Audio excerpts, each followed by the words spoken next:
bay độc luôn hả? Bay và tay bằng kia mùi. Rồi trên năng mua trên bọc kia muốn.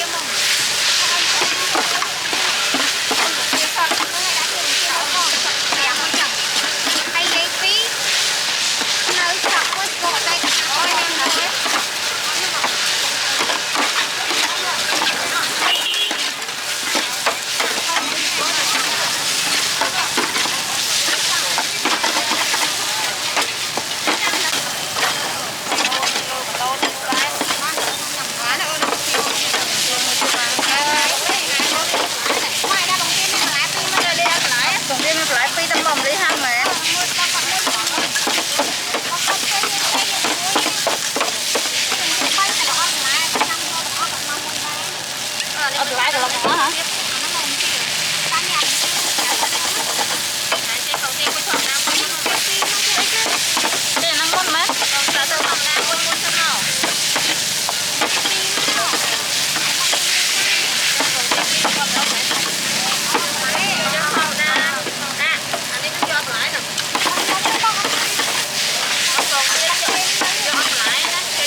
Bây giờ lái xe tiền mua nên lái xe. Khoan đó là ô được đó.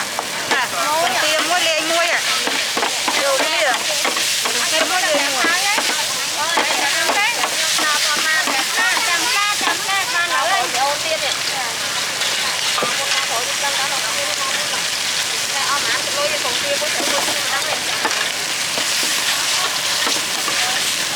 Ngoài một tia muối thầm đá mua đai hả?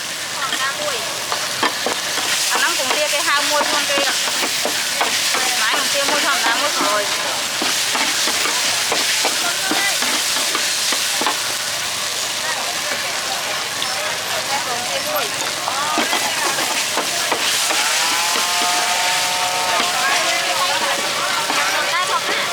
Cũng tia muối thầm đá muối hả? Bác cái hao hả? Mũi cái này hả?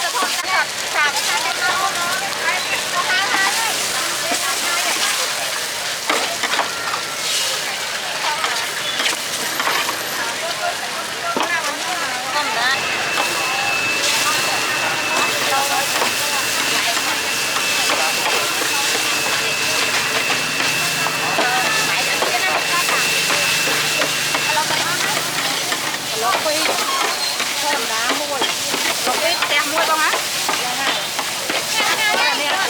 Bao nhiêu tiền muối? Con hai phí cả lọc khách không hay khi cho lại muối. Chân bao nhiêu thì hai sen nào hả? Hai cho được một lọc kho đây. Con em bay đấy. Con hàng học lại là một phí á. Bay châu á. 700 viên mà lại. Cái này hai lọc kia bay ạ. Bà ăn cái lọc.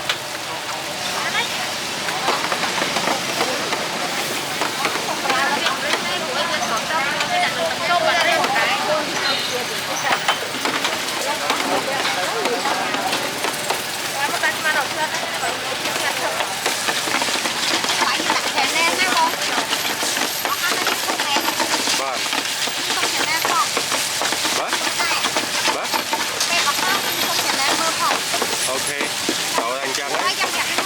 Rồi, chú subscribe không? Ở đây họ khơi bao nhiêu đi to tập hẹp mà. Bộ bao nhiêu đã ông lê chứ bao nhiêu tập khơi chứ. Bao kia nơi bị lứa. Street Food TV.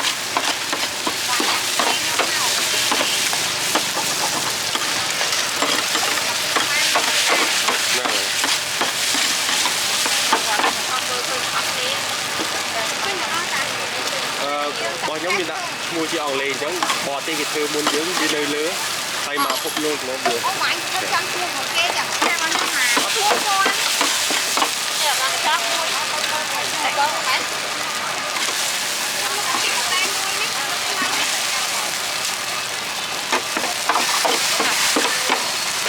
Quay bà trai đâu mẹ? Trai, quay đọc không?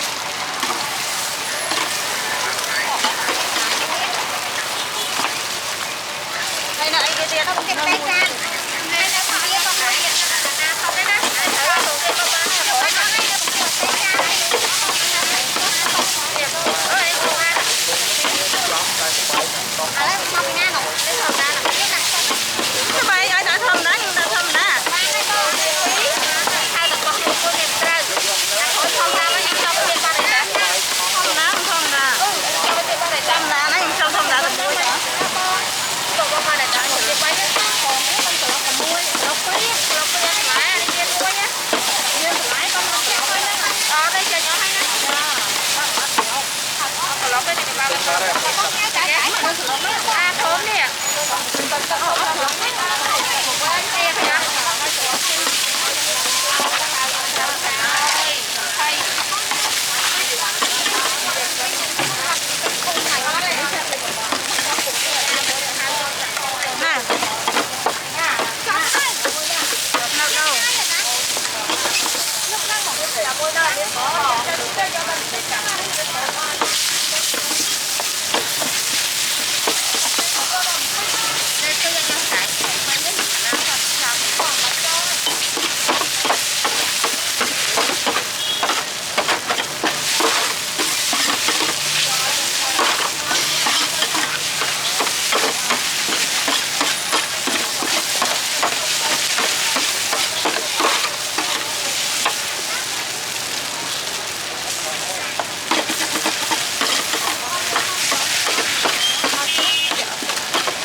không ná không đáy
hot happy tăng mà đẹp nữa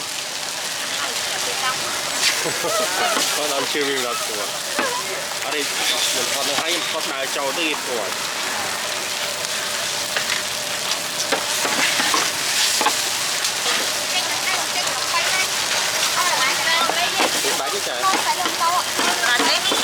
món đó thì tiết đến ngạt này bật món ăn quả toàn phục bài của mấy nữa na còn món xong nó na ដូចតែខ្ញុំដែរពេលខ្លះសមអត់ទេយូរអញ្ចឹងសមតាមផ្លូវទៅ đục lợn cô sắp mua đập lợn tôn rồi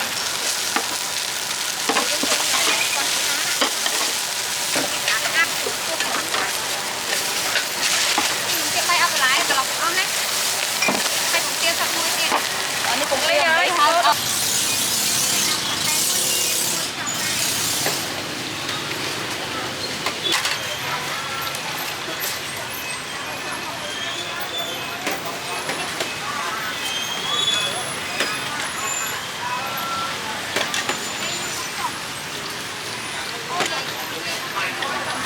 nếu mình xong